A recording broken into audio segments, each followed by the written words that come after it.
Diaphragm wall 3 major damage జరిగాయి. Concrete వర్క్లు మాత్రం స్పిల్వే మిగిలింది.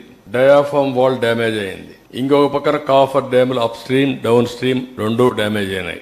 మూడోది గైక్ బెండ్ డ్యామేజ్ అయింది.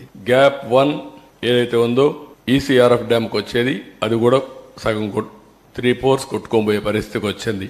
ఇప్పుడు ఎంత డ్యామేజ్ జరిగిందంటే డయాఫామ్ వాల్ 2018లో 436 కోట్లకు పూర్తి చేశాం.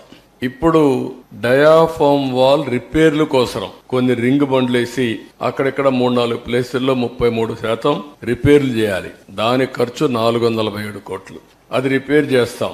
అప్పటికి పర్మనెంట్ గా సొల్యూషన్ వచ్చిందంటే మేము చెప్పలేమంటున్నారు. అది కాకుండా పేర్లల్ గా ఇంకొక కొత్త డయాఫామ్ వాల్ కట్టాలంటే 990 కోట్లు. మళ్ళీ 2 సీజన్లు కావాలి.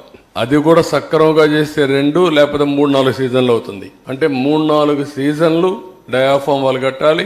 దానిపైన కాఫర్ డ్యాములు ప్రాబ్లమ్స్ ఉన్నాయి. దానిపైన ఈసీఆర్ఎఫ్ కట్టాలి. ప్రాజెక్టు పూర్తి కావాలి.